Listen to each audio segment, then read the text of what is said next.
this November, I will have lived 17 years in Spain. I've worked hard to assimilate myself. I've learned the language. I've read dozens and dozens of books, books by Spaniards, books by foreign residents, books by travelers.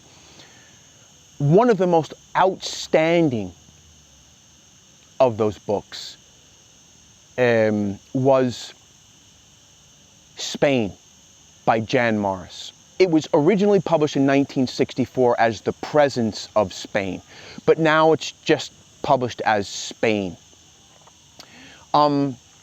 It's a short impressionistic book.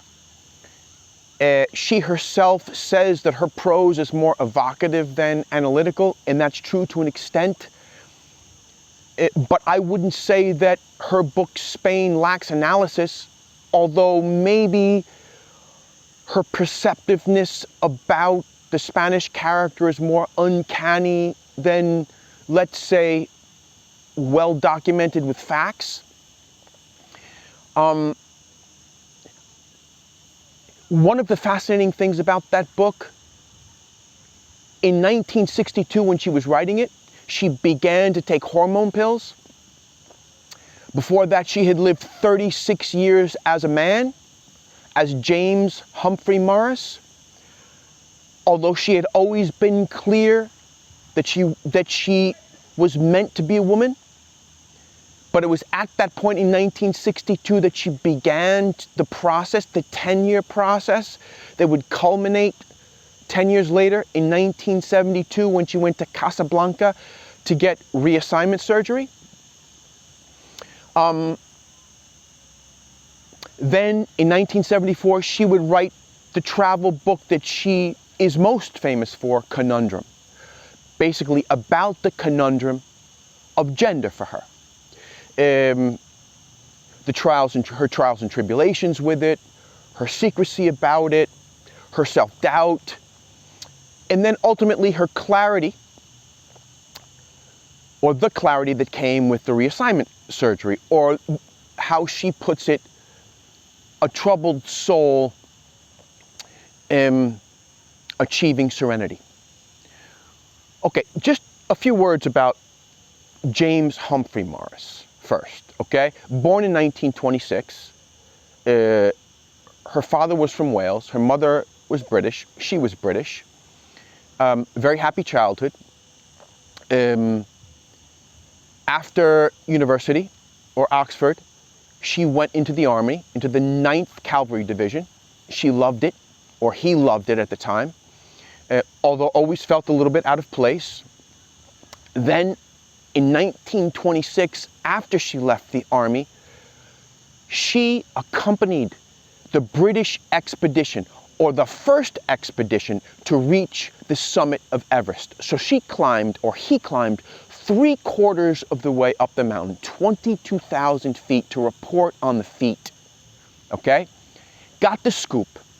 The story got back to England just before Queen Elizabeth was coronated in 1953. Okay? So, James Humphrey Morris basically made his name because afterwards he became an internationally known writer or journalist.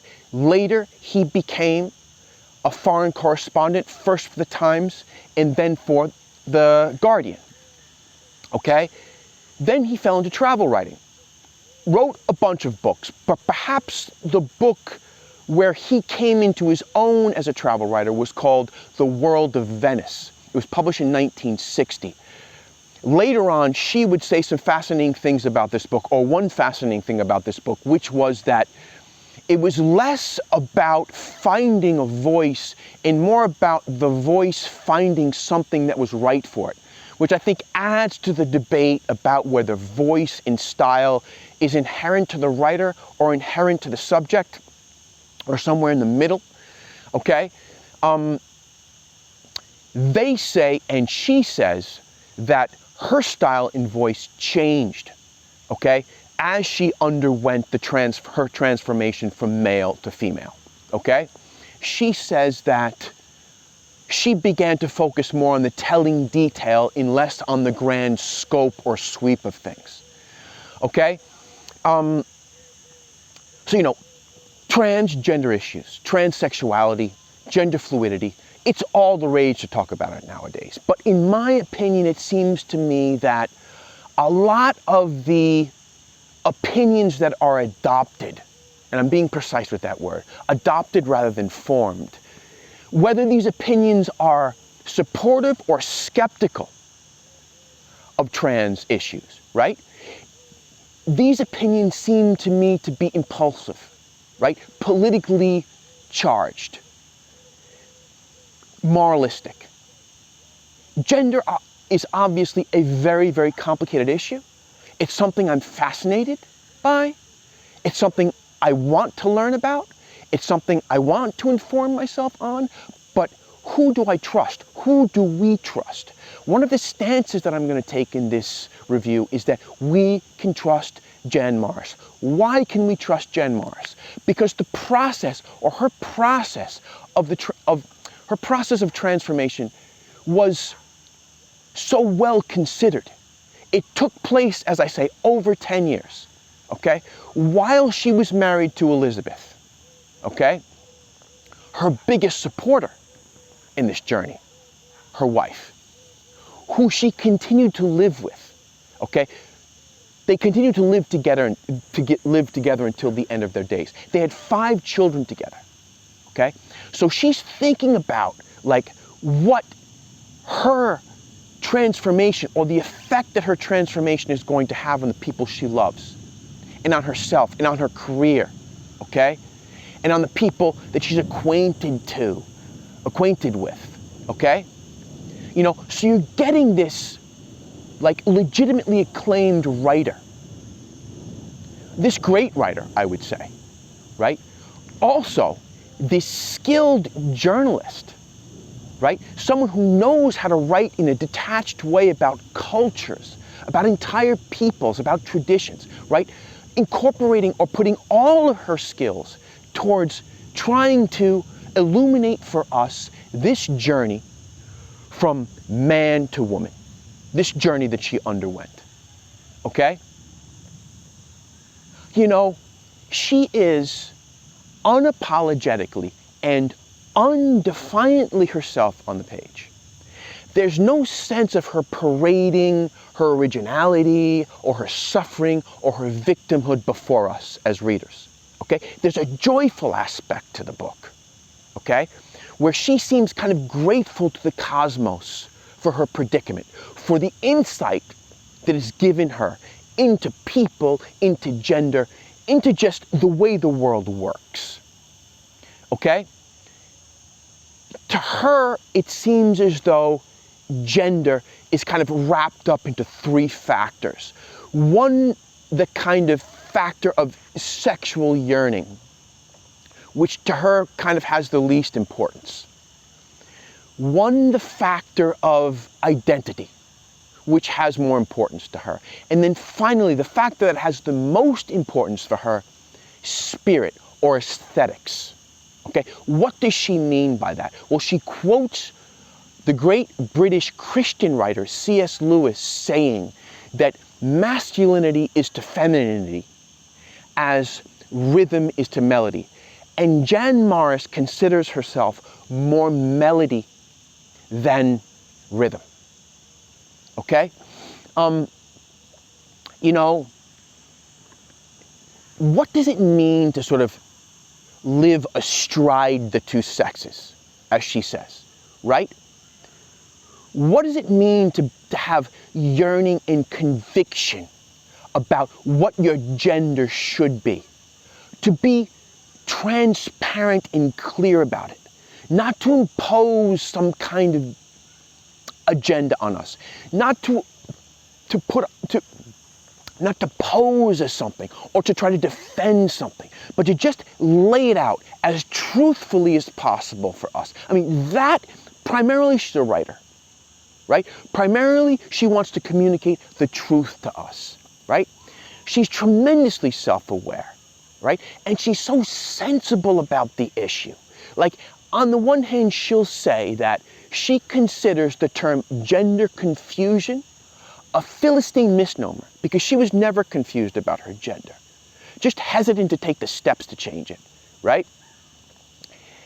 But then on the other hand, she'll talk about, for all those like her who have grasped a better sense of identity, thanks to going through with the process, to carrying it through, right? There are 10 or maybe 100 for whom it was just a mirage, okay? For who the quandary afterwards is just as severe as the quandary before, okay? So she doesn't hesitate to communicate her reservations about it, okay?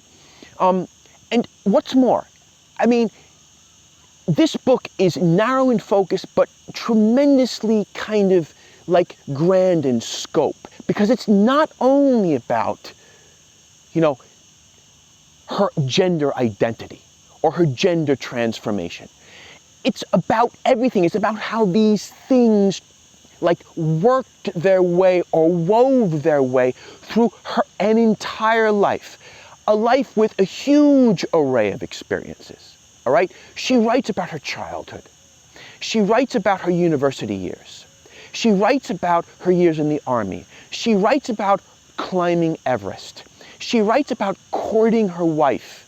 She writes about marriage. She writes about raising children. She writes about losing one of her children, okay? She writes about living in Cairo, about living in Wales, about living in Venice. All of this is included.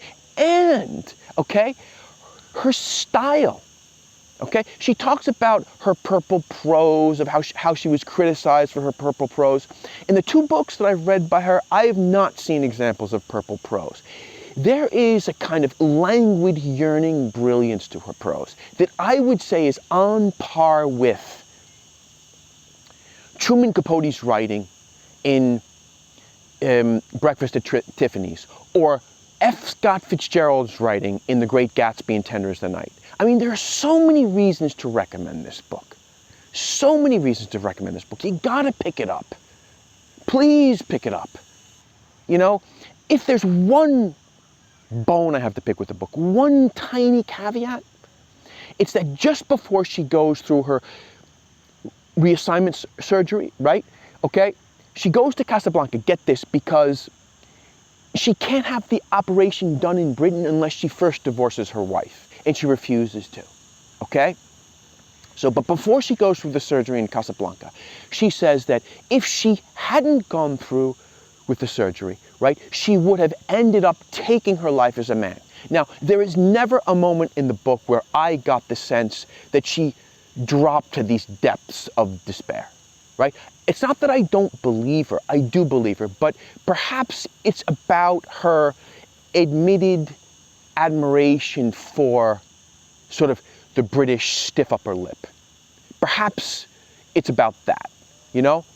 But as I say, this is a tremendously illuminating and joyful experience to read this book. I mean, I can't recommend it more highly. I can't.